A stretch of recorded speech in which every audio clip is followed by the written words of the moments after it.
ये खेल है शेर जवानों का, लबेलों का, मस्तानों का, इस खेल का यारों, इस खेल का यारों क्या कहना। क्रिकेट आज से 400 साल पहले यूके में शुरू हुआ था और 2020 तक ये 104 कंट्रीज़ में ऑफिशियली खेला जाता है। लेकिन क्रिकेट की पॉपुलैरिटी अब थोड़ी कम होने लगी है। स्पेशली अब यूके में ये इतना पॉपुलर नहीं रहा जितना पहले हुआ करता था। यूके में अब बहुत कम लोग क्रिकेट खेलते हैं एंड इसकी ऑडियंस भी बहुत कम हो गई है। और इसका रीज़न है कि अब यूके में क्रिकेट को टीवी पर फ्री में नहीं देखा जा सकता। 2005 के बाद से क्रिकेट को टीवी पर देखने के लिए क्रिकेट फैंस को पैसे पे करने पड़ते थे। यूके की क्रिकेट बोर्ड ने इसके ब्रॉडकास्ट राइट्स स्काई स्पोर्ट्स को बेच दिए थे।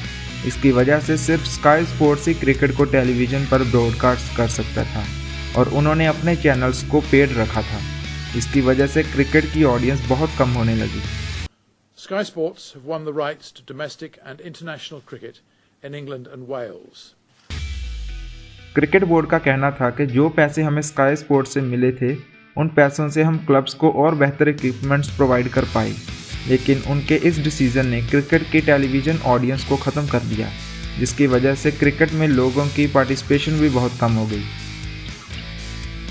एक और प्रॉब्लम थी कि तब क्रिकेट में मोस्टली टेस्ट मैचेस हुआ करते थे। टेस्ट मैचेस 5 दिन के लिए चलते थे और ऑडियंस पहले की तरह पेशेंट नहीं रही कि एक मैच के लिए 5 दिन तक वेट करे। लेकिन एक कंट्री है जिसमें क्रिकेट पहले से भी बहुत ज़्यादा पॉपुलर होता जा रहा था और वो कंट्री थी हमारा इंडिया। पूरे वर्ल्ड में लगभग 1 बिलियन क्रिकेट के फैंस हैं, जिसमें से 90% इंडियंस हैं। इंडिया में T20 फॉर्मेट बहुत ज़्यादा पॉपुलर था क्योंकि मैच कुछ घंटों में ही ख़त्म हो जाता था और इसी पॉपुलैरिटी ने IPL को जन्म दिया। IPL को शुरू हुए अभी सिर्फ 12 साल ही हुए हैं, लेकिन ये दुनिया की सबसे ज़्यादा पॉपुलर क्रिकेट लीग बन चुकी है। लाखों धड़कन की जान है तू, लाखों के दिल की शान है तू लगा जोर, तू लगा। IPL की ब्रांड वैल्यू पिछले 5 सालों में डबल हो चुकी है। 2019 में IPL की ब्रांड वैल्यू $6.8 बिलियन तक पहुंच गई थी।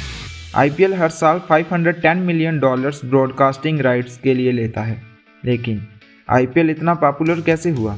इस क्वेश्चन का आंसर जानने से पहले क्रिकेट की थोड़ी सी हिस्ट्री जान लेते हैं। क्रिकेट का पहला रिकॉर्डेड मैच 1611 में इंग्लैंड की धरती पर खेला गया था, लेकिन क्रिकेट के प्रॉपर रूल्स 18th सेंचुरी में बने थे। 18th सेंचुरी तक क्रिकेट बहुत ज़्यादा फेमस हो गया इंग्लैंड में एंड उन कंट्रीज़ में जो उस समय ब्रिटिश एम्पायर के अंडर थी, जैसे north America, West Indies and Australia. India में इस गेम को ब्रिटेन की ईस्ट इंडिया ट्रेडिंग कंपनी के द्वारा लाया गया था। 19th सेंचुरी में न्यूजीलैंड और साउथ अफ्रीका भी इसको खेलने लगे। क्रिकेट को 3 फॉर्मेट्स में खेला जाता है। पहला टेस्ट क्रिकेट, जो कि 1877 में पहली बार खेला गया था और ये 5 दिन तक चलता है। दूसरा वनडे क्रिकेट, जो 1971 में शुरू हुआ था और इसके नाम से ही पता चलता है कि ये 1 दिन के लिए खेला जाता है। और तीसरा और सबसे पॉपुलर T20 फॉर्मेट, जो कि 2003 में शुरू हुआ था। T20 का मैच लगभग 3 आवर में ही ख़त्म हो जाता है और यही इसकी खासियत है। और इसकी इसी पॉपुलैरिटी को देखते हुए 2007 में BCCI and Indian businessman Lalit Modi के द्वारा इंडियन प्रीमियर लीग को स्टार्ट किया गया, जिसको हम आज IPL के नाम से जानते हैं। उन्होंने इस 48 दिन चलने वाले टूर्नामेंट का मॉडल US के कुछ प्रो स्पोर्ट्स के मॉडल से इंस्पायर होकर बनाया। अगर स्पेसिफिकली बोलें तो IPL का मॉडल NFL के मॉडल से इंस्पायर्ड है। IPL दुनिया की सबसे महंगी लीग में से एक है। चाहे IPL के सारे मैचेस इंडिया में ही होते हैं, लेकिन इसमें इंटरनेशनल टॉप प्लेयर्स भी पार्टिसिपेट करते हैं। 2019 में IPL की टीम्स ने 68 करोड़ रुपीस स्पेंड किए थे 60 इंटरनेशनल प्लेयर्स को खरीदने के लिए। क्योंकि IPL की टीम्स के नेम सिटीज़ के ऊपर रखे गए हैं, तो ये भी इसे बहुत सपोर्ट प्रोवाइड करता है। IPL के मैचेस हमेशा शाम को ही खेले जाते हैं ताकि ज़्यादा से ज़्यादा लोग टीवी पर देख सकें और ज़्यादा से ज़्यादा इनकम जनरेट हो सके।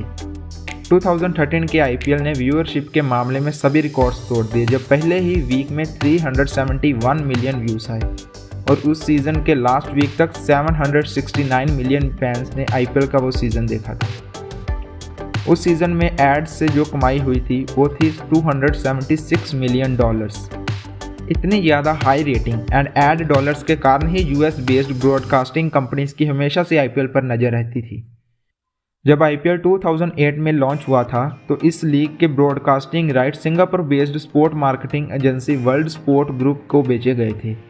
उन्होंने आईपीएल के मैचेस को इंडिया के सोनी मैक्स चैनल पर ब्रॉडकास्ट किया था। कॉन्ट्रैक्ट के हिसाब से स्पोर्ट ग्रुप ने आईपीएल को पहले साल अप्रॉक्सीमेटली $1 मिलियन पर मैच पे किए थे।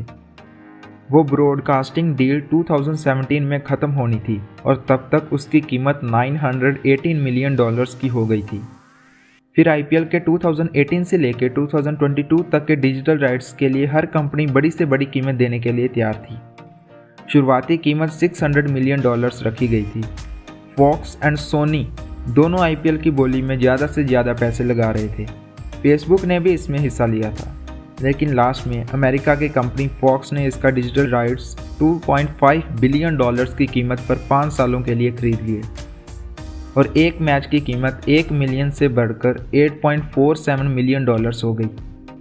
लेकिन इसके 2 साल बाद ही फॉक्स एंटरटेनमेंट एंड डिज्नी के बीच $71 बिलियन की डील हुई, जिसमें फॉक्स एंटरटेनमेंट के बहुत सारे एसेट्स अब डिज्नी के हो चुके थे, जिनमें से आईपीएल एंड हॉटस्टार भी थे। और अब डिज्नी ने आईपीएल को हॉटस्टार पर भी स्ट्रीम करना शुरू कर दिया था। आईपीएल 2019 के फाइनल को लगभग 18.6 मिलियन लोगों ने हॉटस्टार पर देखा था। 2008 से लेकर आज तक आईपीएल के नेमिंग राइट्स भी 3 बार चेंज हो चुके हैं। पहले डीएलएफ, फिर पेप्सिको इंडिया एंड अब वीवो मोबाइल। वीवो ने पहले टाइटलशिप स्पॉन्सरशिप ली थी 2015 में और उसके बाद 2017 में आईपीएल के साथ नेमिंग राइट के लिए 5 साल की डील $340 मिलियन में की। फॉक्स एंटरटेनमेंट की उस डील के बाद प्लेयर्स की सैलरी भी 30% तक बढ़ गई थी। डील से पहले प्लेयर्स की एवरेज सैलरी $3.9 मिलियन थी और इस डील के बाद ये बढ़कर $5 मिलियन हो गई। एक और बात, आईपीएल सिर्फ 2-3 महीने ही चलता है, जिसकी वजह से प्लेयर्स कई और टूर्नामेंट भी आराम से खेल पाते हैं। जैसे उदाहरण के तौर पर मुंबई इंडियन के प्लेयर किरण पोलार्ड ने 2017 में $1 मिलियन अर्न किए थे आईपीएल के 2 मंथ्स में और इसके बाद वो Australia, Bangladesh and south Africa की क्रिकेट लीग में भी खेले। ये भी इसकी पॉपुलैरिटी का एक बहुत इंपॉर्टेंट रीज़न है। बस यही सब रीजंस की वजह से ही आज आईपीएल इतना सक्सेसफुल है। चाहे इस साल 2020 में कोविड-19 की वजह से आईपीएल पर भी काफ़ी भारी असर पड़ा है, लेकिन उम्मीद है कि नेक्स्ट ईयर ये फिर से पहले की तरह ही सक्सेसफुल होगा।